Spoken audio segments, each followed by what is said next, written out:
All right, today we are diving into a massive topic, monetary policy. It's the rule book a country uses to keep its economy on track. But here's the thing. Not everyone is reading from the same book or even using the same kind of playbook. We're going to explore two totally different philosophies for how to build a stable economy. But first, let's kick things off with a question that, let's be honest, we've all asked ourselves. Why does the economy so often feel like a total roller coaster? You have these amazing highs, right? Growth, jobs, opportunity. But they're so often followed by these gut-wrenching drops into unemployment and uncertainty. What if there were different ways to design the ride itself? Okay, let's get into it. So this up and down rhythm, economists have a name for it, the business cycle. The thing is, economies almost never just cruise along at a nice, steady speed. No, instead, they tend to swing back and forth between two extremes. On one hand, you get high unemployment, where people and equipment are just sitting idle, what our source calls excess capacity. And on the other hand, you get periods where prices are just shooting up like crazy. To try and smooth out these bumps, governments have two main toolkits they can reach for. First, there's fiscal policy. That's all about government spending and taxes. But we're going to set that one aside for today. We're focusing on the other toolkit, monetary policy. This is the job of a country's central bank, and it's all about managing the money supply.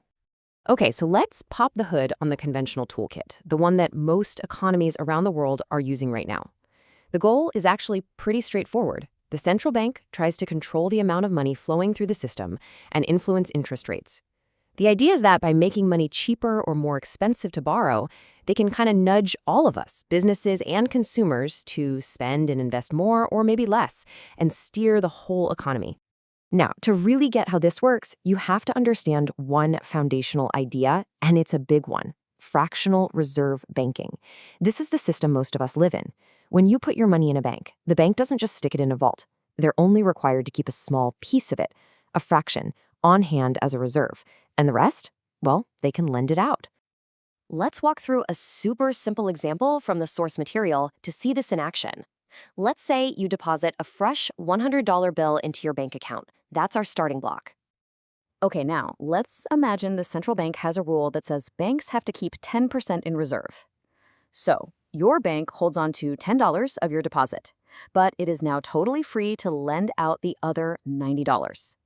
That $90 gets loaned out, spent, and then, you guessed it, probably deposited into another bank, which then holds 10% of that and lends out the rest.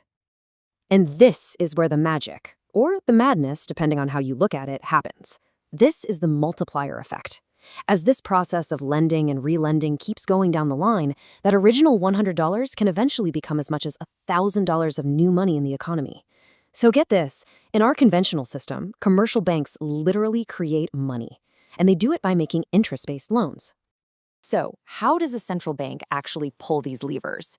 Well, it's a chain reaction, kind of like knocking over dominoes.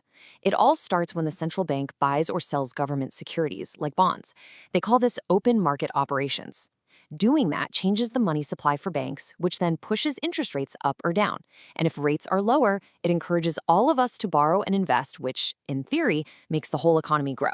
It's a very indirect step-by-step process. But here's the thing. This conventional system, it's not the only way to think about money. There's a completely different philosophy out there that starts asking some tough questions about its basic assumptions. And it points out some pretty big challenges. And that brings us to a really critical question. The central bank is trying to send a signal, right? It's shouting, hey, we want more lending out there. But what happens if that signal gets lost in translation? What if nobody's listening? And this is a key weakness that our source points to. Conventional monetary policy is indirect. It's totally dependent on commercial banks to act as the messenger to pass that signal along to the rest of us. But a bank's number one goal isn't policy, it's profit. So when the central bank gives it more cash to lend, the bank might just decide to play it safe, buy some government bonds, and pad its own bottom line instead of lending it out. The signal dies right there in the bank. Now this gets right to the heart of the philosophical split. On one side, you have our conventional system, built on interest-based debt. Money is basically rented out at a price, and the lender, they're mostly shielded from the risk of whatever business they're funding. The alternative, which is the foundation of the Islamic model, is built on risk sharing. Here, money isn't lent, it's invested in real, tangible assets. And both the person providing the money and the person using it share in the real-world outcome, whether that's a profit or a loss. So let's dive into this Islamic toolkit and see how these principles create a completely different kind of financial system. Because it's based on a prohibition of interest, it's forced to invent a whole new set of tools and, really, a whole new kind of bank. And the absolute cornerstone of this different structure is this: 100% reserve banking. I mean, this is a radical change. In this system, when you put money in your checking account, your demand deposits, the bank has to hold all of it, every single penny. They are not allowed to lend it out. This just fundamentally changes what a bank even is. In the fractional reserve system, banks are money creators. They literally make it through lending. But in a 100% reserve system, they can't do that.